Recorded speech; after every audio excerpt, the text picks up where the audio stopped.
कुछ लोगों को मेरे भाषण से उनके सेंस ऑफ एंटाइटलमेंट को गहरी चोट लगी, जिसका असर हुआ कि पूरे इकोसिस्टम ने चीख पुकार मचाना शुरू कर दिया। इन्हें लगता है कि सवाल पूछने का हक सिर्फ इन्हें है, क्योंकि ये प्रिविलेज्ड है। ये वही लोग हैं जिनके पूर्वज पिछड़ों को, दलितों को, वंचितों को बुद्धू कहा करते थे। जो दूसरों को बुद्धू कहा करते थे, आज उन्हीं के घर में बुद्धुओं की भरमार है। ये वही लोग हैं जिनके पूर्वज दलितों, आदिवासियों को समानता का अधिकार न देने के बहाने बनाते थे।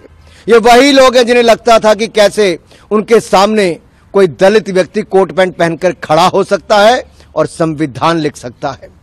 बुद्धू मैं नहीं कह रहा, बुद्धू तो कांग्रेस के तत्कालीन प्रधानमंत्री श्री राजीव गांधी जी ने कहा था, वह भी सार्वजनिक रूप से। सांझ को आंच किया श्रीमान राहुल गांधी जी, पूरी कांग्रेस जमात पढ़ ले कि स्वर्गीय राजीव गांधी जी ने कहा था, आरक्षण के नाम पर बुद्धुओं को बढ़ावा नहीं देंगे। और नव भारत टाइम्स का ये लखनऊ एडिशन का 3 मार्च 1985 और बाईलाइन थी आलोक मेहता की। इस इंटरव्यू का शीर्षक था, आरक्षण के नाम पर बुद्धुओं को बढ़ावा नहीं। और मैं कुछ लाइनें आपके लिए पढ़ देता हूं, जो प्रारंभिक इसका पैराग्राफ है। प्रधानमंत्री श्री राजीव गांधी की मान्यता है कि संविधान बनाते समय पिछड़ा वर्ग के लिए आरक्षण की जो व्यवस्था की गई, पिछले वर्षों के दौरान उसका बहुत राजनीतिकरण हो गया। इसलिए अब समय आ गया है कि इनके सारे प्रावधानों पर नए सिरे से विचार किया जाए। वास्तव में दबे और पिछड़े लोगों को इस सुविधा और सहायता दी जाए, लेकिन इसका विस्तार कर विभिन्न क्षेत्रों में बुद्धुओं को बढ़ाने से पूरे देश को नुकसान होगा। आई अनकोट। ये मैंने नहीं कहा, ये स्वर्गीय राजीव गांधी जी ने कहा। मैं तो कहता हूं, बात निकली है तो दूर तलक तक जाएगी। पूर्व प्रधानमंत्री के अति बुद्धिमान पुत्र इस देश को बताएंगे कि क्या उनके पिता की नजरों में पिछड़ा वर्ग बुद्धू था? क्या कांग्रेस राजीव गांधी जी द्वारा दिए गए एक अति घृणित जातिवादी बयान की सार्वजनिक निंदा करेगी? क्या उस बयान के खिलाफ कोई रेजोल्यूशन पास किया जाएगा? जो लोग आज तक लेगेसी की मलाई खाते आ रहे हैं, आज उनके मुंह में सवाल की खटाई पड़ गई तो झूठ बोलकर जगहसाई करवा रहे हैं।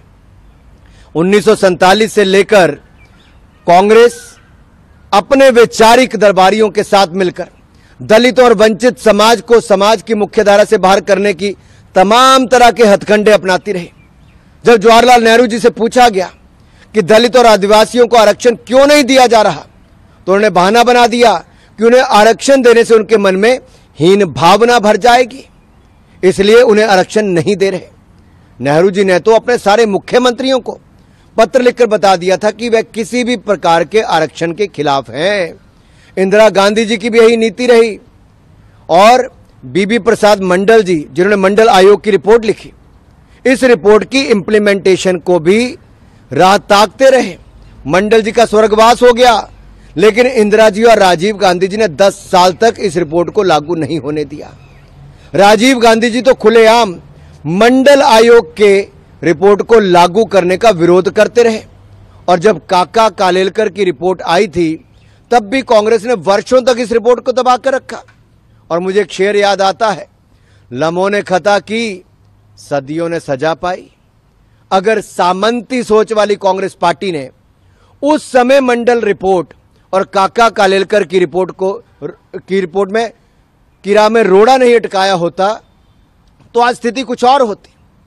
ये जो तुम इतनी वफा दिखाते हो सनम, डर है ये कोई नई दगा तो नहीं? पूरे देश में पिछड़ा, दलित, आदिवासी समाज को राहुल गांधी जी के इरादों पर शंका है, क्योंकि ये उसी परिवार और पार्टी के सर्वे सर्वा हैं जिसने आज तक सारी जरना और मर्यादाओं को तोड़कर आरक्षण का विरोध किया। सामंती जब समाजवादी बनने का ढोंग करते हैं तो बड़े खतरनाक होते हैं। और कांग्रेस ने तो मोदी जी के बहाने पिछड़ा वर्ग को गालियां दी, अपमानित किया।